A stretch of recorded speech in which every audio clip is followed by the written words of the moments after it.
As I came out of the airport, it was pouring rain, and I was sitting outside the waiting room, waiting for someone. More than an hour had passed, and the person I was waiting for still hadn't arrived. I thought for a moment and opened WeChat Moments. My sister Amanda's post from an hour ago suddenly appeared. Even if the heavy rain turns the city upside down, the one who loves me will always be by my side. Strangely, there was not a ripple in my heart. Amanda's post also included a photo. I don't even need to guess. I know that the people holding candles next to Amanda's cake are Mom, Dad, my brother Jim, and Ethan. I used to really like Ethan's hands, with their distinct joints, a fair complexion, and a hint of pink at the knuckles. I have teased him more than once, saying that his hands could be used as hand models, guaranteed to charm a whole bunch of young girls. And now they are all by Amanda's side. Clearly, 5 hours ago, they said they would wait for me in the airport lobby to take me home. Without thinking, I know that Amanda's excuse is that she is not feeling well, and it is only natural that they missed my pickup. For Amanda, they missed out on a lot of things about me. I miss my college entrance exam pickup, I miss my coming-of-age ceremony, I miss my university admission welcome banquet, and I missed all my big and small anniversaries. The reasons for missing out are all Amanda's heartache, stomach pain, and the pain from the incision after her kidney was removed. They missed it time and time again. I opened my phone's memo and added a character. The characters on the memo have already been written 100 times. They have missed me 100 times now. But my heart is at peace. Having missed it 99 times already, missing it once more won't change anything. Amanda is my sister who was lost by my parents before I was born. The day she was brought back, I was celebrating my 12th birthday. She was thin and bony, her face pale, and a bad person had taken one of her kidneys. Mom and Dad were holding Amanda, crying bitterly, while I stood there wearing a birthday hat, staring blankly. From that day on, everyone's attitude towards me changed. My parents wanted me to take care of her, to protect her because she had suffered too much. I nodded obediently, giving all my sincerity to Amanda. But how did she treat me? I still remember that despite Amanda's beautiful face, she made such a fierce expression. It's you. Ever since you were born, Mom and Dad have never looked for me. Why should that be? Everything you have now should belong to me. You shouldn't have been born. After that, my birthday every year became her birthday. Mom and Dad moved all the good things to her room, and my little brother no longer clings to me. Even Ethan began to frequently cast his gaze towards her, his eyes filled with affection and indulgence. But he is my boyfriend, isn't he? My parents and younger brother are also my family, aren't they? My grievances, however, were met with their impatience. That is your sister. How could I have inappropriate thoughts about your sister? Can you stop making unreasonable fuss? Your sister has suffered so much. What's wrong with giving her more good things? You can buy these things again. Sister is so gentle, and her health isn't good. Can't you just stop making things difficult for her? My parents have never been angry. To avoid making them upset, I compromise time and again. Every storm that Amanda stirs up eventually calms down. Time and again, due to my compromise, this is the 100th time. But this time, all my past anger and resentment are gone. I just feel that it's unnecessary now. I have too many things to do, and there is still a lot of work that hasn't been resolved. I just want to take a nap and wake up to new things to do, exhausted to the extreme. I booked a hotel room and fell into a deep sleep without even changing my clothes, until a ringing sound woke me up. My mother's voice echoed in the room. Christina, where are you? At the airport? We will come to pick you up soon. I'm sorry, Christina, for keeping you waiting so long, but you know your sister's health. If we don't take care of her, she would be so scared at home all alone. Oh, no need. I finally snapped out of my daze. I haven't been at the airport for a long time. If you are worried about my sister, then just stay with her. You don't need to worry about me. After all, I didn't expect you to really care about me. In fact, I used to carry hope, hoping that they still cared about me. I have also done that silly waiting at the airport. Without exception, they were all called away by Amanda. So, Christina, where are you now? No need. I've already booked a room at the hotel. It's late. I'm going to sleep. I didn't wait for my mom to finish speaking and hung up the phone. It was rare to sleep until noon. After waking up and checking out, I had lunch at the hotel before slowly taking a taxi home. At home, everyone was sitting on the sofa. When they saw me come back, they all stood up and walked towards me, including Ethan. Christina, which hotel were you at last night? Why didn't you let us come pick you up? Mom said the hotel rooms are never as good as home, and you can rest a bit better. Can't you? Come on, your sister has made something delicious. Oh, no need. I've already eaten. I glanced at the dishes on the dining table. Actually, in the past I was the one who cooked the meals at home in order to gain their approval. As long as Amanda shows a hint of reluctance to eat, I will be blamed, and this time is no different. Amanda gently furrowed her brows and said softly, Christina, do you not like the dish I made? I can make it again. Amanda's words added more blame in her parents' and Ethan's eyes. Christina, your sister has been busy all day preparing this table full of dishes. You should at least eat a little. Second sister, did you deliberately eat your fill outside to make eldest sister feel this way? The younger brother's eyes were filled with disdain. Christina, my sister is not well. How many times did you inhale smoke? In the kitchen for you, and you even cut your hand with a knife. Can't you give your sister a little respect? Look, I just said one sentence, but blame will never be late. I sighed.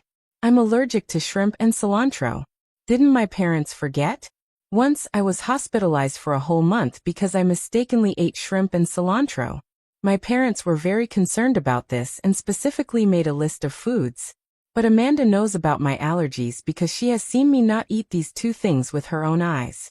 Her show of strength was so clumsy that, for the first time, I found it amusing. At this moment, Mom and Dad finally realized, and the atmosphere became very awkward.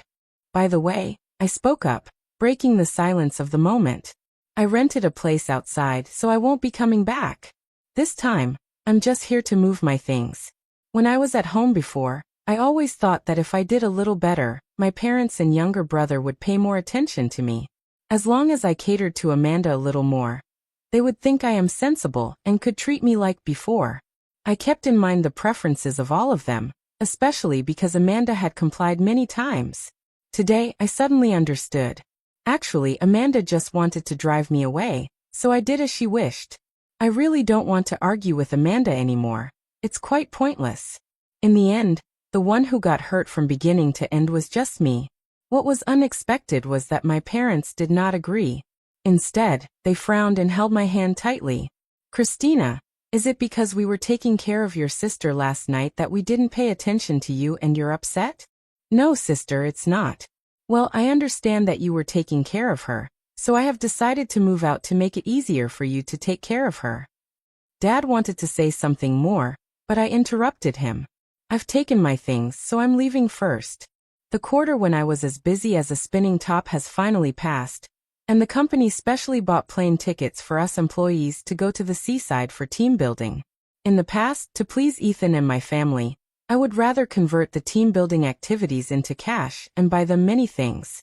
But even so, it could not earn them a shred of recognition. Their gaze remained fixed on Amanda. I later realized that I had seemingly lived the first half of my life for their approval. This is not a good sign. This time, everyone was very surprised by my participation in the team-building event. So this year you won't be with your boyfriend and family? I smiled and thought I would consider myself for once. Not just this time, but every time in the future, I must consider myself. It's quite strange. Ever since I moved out, my parents' calls have become more frequent.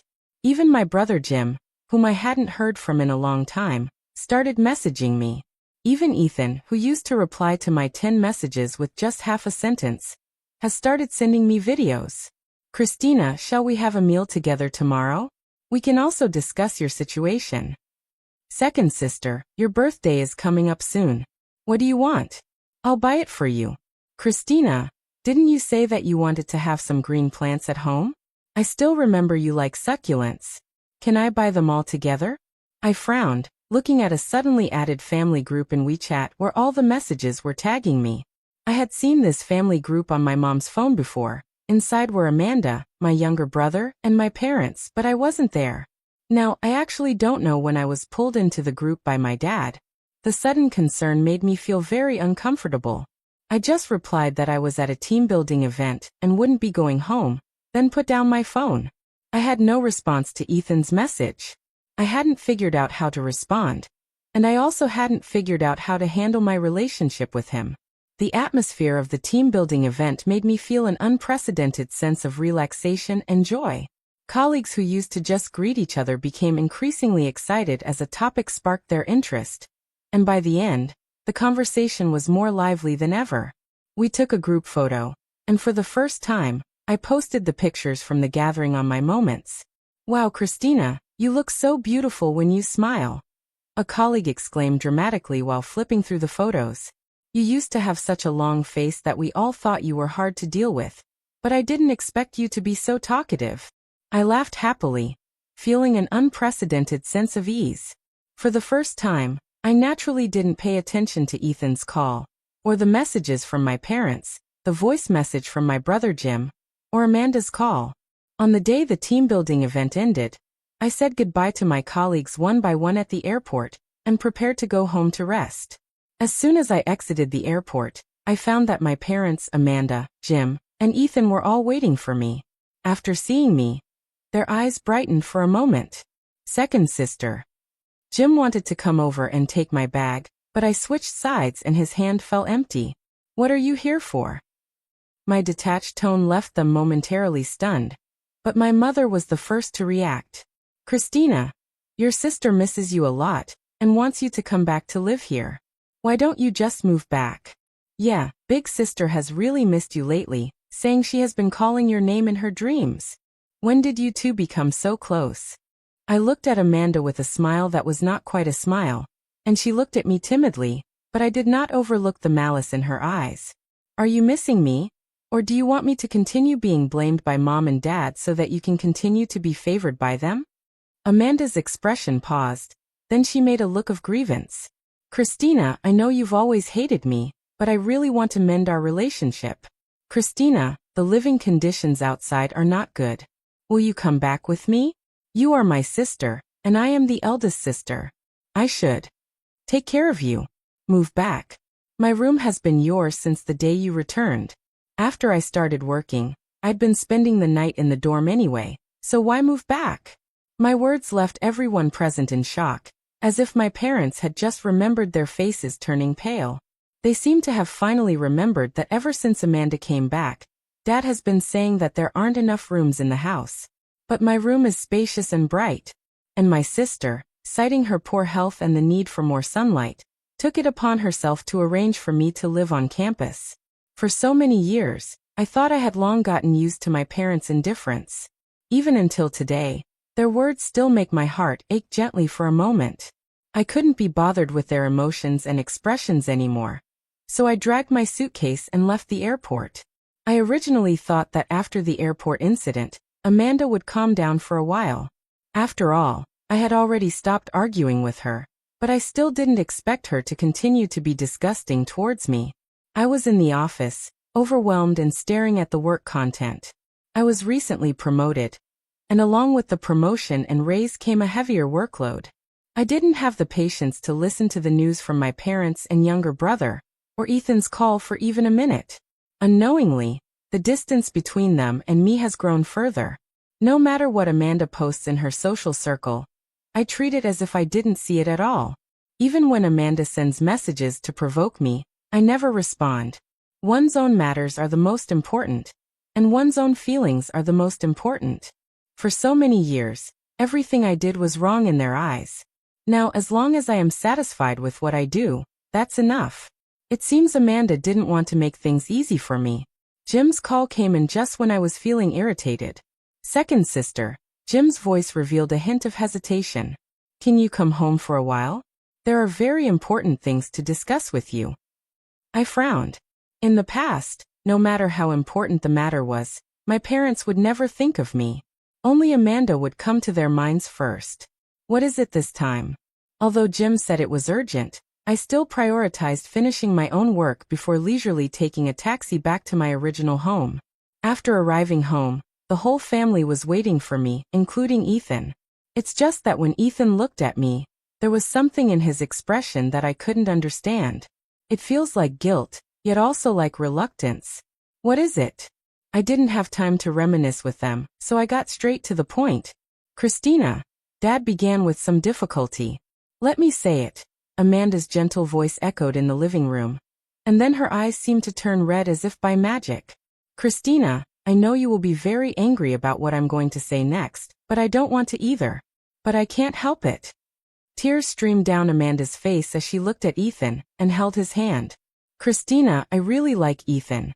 Every time I feel unwell, Ethan is by my side. His thoughtfulness makes me feel warm. I can't give up this feeling. So, Christina, can you let Ethan be with me?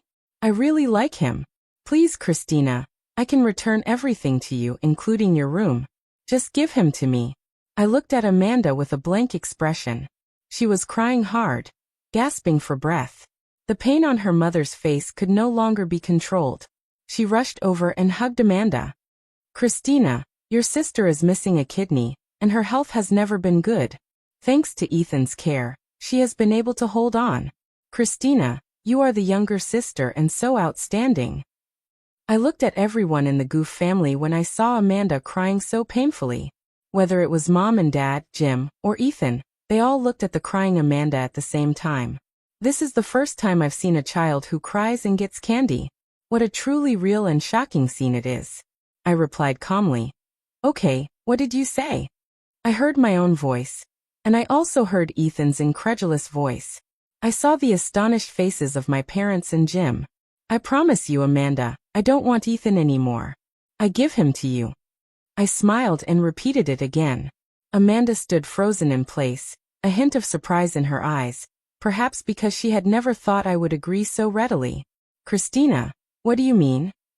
Ethan couldn't hold back any longer. He suppressed his anger and pulled me along, asking me. I looked at him with a puzzled expression. Since my sister likes you, shouldn't I step aside? After you are with Amanda, you can take care of her at all times without having to get my approval for everything.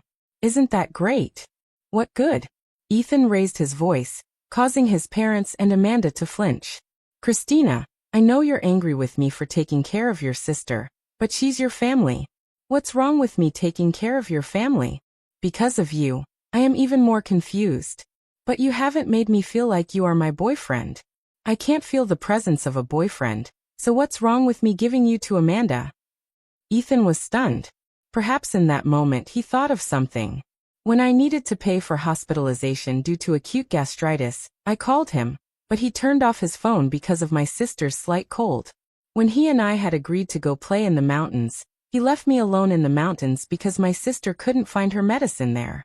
When I asked him to help me deliver an urgent document, he drove 2 hours to buy a custom cake for my sister's party. I lost a big order because I didn't submit the documents to my boss on time, and I was docked half a year's bonus. All these things, one by one, have long made me lose any expectations of him. When I expressed my grievances to my parents, they always stood by my sister's side. What can I possibly expect? I glanced past Ethan at my parents and Amanda. I have given up everything Amanda wanted. If she still wants something, then it must be my kidney, right? It's okay. I can give her my kidney too as long as she wants it. Mom finally got anxious. You silly child, what are you saying? That's a kidney. Do you think you can just give it away? What will you do after giving it? A glint of malice flashed in Amanda's eyes as she bit her lip and looked at me. Her eyes filled with tears. Christina, how can you think of me like this? I smiled and turned to leave. Leaving home and cutting off contact with my parents, I rarely felt an unprecedented sense of freedom. In the past, no matter what I wanted to do, my parents always felt that I was lacking in talent and excellence. None of them compared to Sister Amanda. But once you leave this layer of unrecognized filters, my colleagues and friends all say I've become like a different person, and only now do I realize it. It turns out that I had been living for a long time under the pressure imposed by Amanda and the control of my parents. Even my boyfriend is not on my side. I slowly became the person I wanted to be, and gradually people began to notice me. The boss of Party Ace Company, Jack, is a gentleman. As I encountered a heavy rain while delivering documents, He took me into the car, chatting and laughing all the way. It was only when we arrived at the doorstep that I realized Ethan didn't know how long he had been standing at the door. His eyes were red, watching me get out of the car. "Christina, what is your relationship with that man?" he asked me with a cold smile. "You didn't agree to break up, so you put a green hat on me?"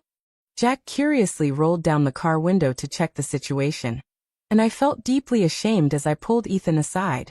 "What are you going crazy about? Didn't I make myself clear that day? Amanda likes you so much. I gave her a chance. Didn't I make myself clear?" "I didn't agree," Ethan shouted angrily. "Christina, do you really have to be so heartless? I've explained to you many times that my relationship with your sister is not what you think it is." Listening to Ethan's explanation, I could only feel waves of impatience rising in my heart. "Ethan, you said you and my sister are not that kind of relationship. So why didn't you refuse when Amanda said she liked you?" Ethan's expression froze, standing there in a daze. "From the moment Amanda appeared between the two of us, you tilted the scales in her favor, just like my parents did. I asked you to deliver the documents, but you were with Amanda. I was sick, and you were with Amanda. You promised me we would go out, but in the end, you were still with Amanda. So Ethan, can you tell me what your relationship with Amanda is like?" Ethan's face was pale. He wanted to explain, but I pushed him away. "Let's stop here, Ethan. It's not just you, but also my parents, Jim and Amanda. Everything you all have done is pushing me away. Now that I have successfully been driven away by Amanda, you should be happy too, shouldn't you?" Since then, Ethan seemed to have disappeared, and I was busy dealing with my own work, forgetting him and the people at home completely. Because several major clients continued to cooperate, and the boss was I was promoted twice in a row, and I now have my own office, no longer busy running around every day. Rather, there is more time to enrich oneself. By the time Jim came to me, a whole year had already passed. "Sister, we are your family after all. You used to come back for the holidays in the past, so why aren't you coming back this year?" Jim was venting his frustrations in my office.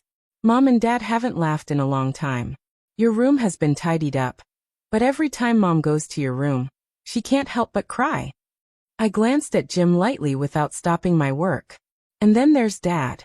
A while ago, Dad got sick and was hospitalized, and in his dreams, he was still calling your name. Sister, I know you are angry with us, but we will always be your family, a bond of kinship that you cannot sever, right? And there's the eldest sister.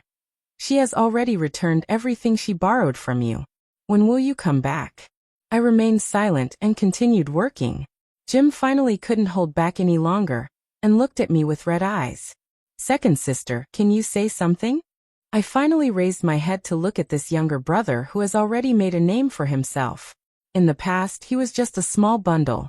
When I was bullied, even though I was beaten and covered in wounds, I would never cry out for help. Beside me, but I don't know when it started that the person he was protecting changed from me to Amanda. I am not as good as Amanda. I am not worthy of being his sister.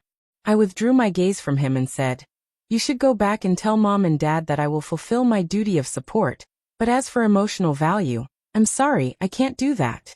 If you need emotional value, please go to Amanda. She can give much more than I can." I had the staff outside and biked Jim out, and during this time, I felt not a single ripple of emotion in my heart. The past sorrows and despair have become a thing of the past. I no longer want to be the person who puts everyone else's feelings first while forgetting my own. 2 years later, I got married, and the person I married was Jack. To put it simply, he has been coveting me for a long time. At first, I was impressed by my serious work ability, and after a long period of understanding, I just realized that I have a completely dysfunctional family. Jack's family is very harmonious. When I first met my mother-in-law, her optimistic and positive attitude towards life infected me. She didn't try to control me like my mom did, but instead went with me to do fun things. Even my father-in-law would bring delicious food back for me and my mother-in-law every day after coming home. Jack's sister, who would pester me every day to eat delicious food, would also drag me to various family gatherings, always keeping me by her side. This is a healthy family. When I got married, I didn't inform my parents, but I don't know where Amanda found out. She appeared at my wedding, loudly accusing me of being unfilial, claiming that I dared to marry without my parents' consent. They were clearly still alive, but I was invited out by my mother-in-law and father-in-law. It was also Jack who held my hand, saying that he would stand by my side no matter what. Since then, I have not seen Amanda again. When I heard from Amanda again, I had already given birth to a lovely daughter. All day long, she either clings to me, calling out Mama in a babbly voice, or she wraps around Dad, asking him to tell her little science stories. While Jack was skillfully feeding his daughter, a strange message appeared on his phone. I opened it and saw that the person who sent the message was none other than Amanda. "Jack, can you lend me some money? I can be considered your wife's sister. We're all family. Can you help me with this favor? I really have no other way."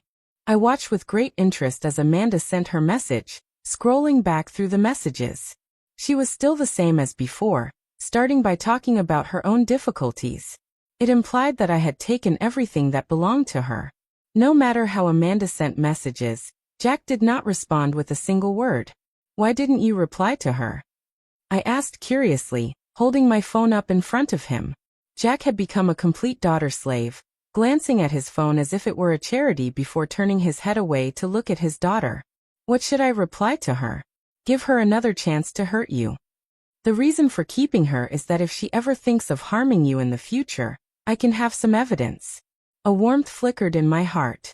Someone who truly loves you will always keep you in their heart rather than being kind to someone else under the guise of wanting the best for you. Unfortunately, my parents never saw through this, but I no longer care. A year passed again, and my daughter, Yang Yang, started kindergarten. It was time to pick her up from school. I saw Mom and Dad. They were walking down the street with Amanda, and when they saw me, a hint of joy appeared in their eyes. "Dad, Mom," I nodded as a greeting. Mom's face wore a smile, but her eyes were filled with deep loneliness. "You got married without inviting us, and now you have a child. And we didn't come to help either, and you didn't say a word." I smiled faintly and spoke softly. "Compared to me and the child, I think Amanda should be taken care of more, right, Mom and Dad?" Dad opened his mouth, watching me turn around and slowly leave. The setting sun was just right, and my daughter's shadow was cast beside me, adorned by the ginkgo leaves, like a beautiful painting. My daughter's life has not yet begun, but my life has just begun.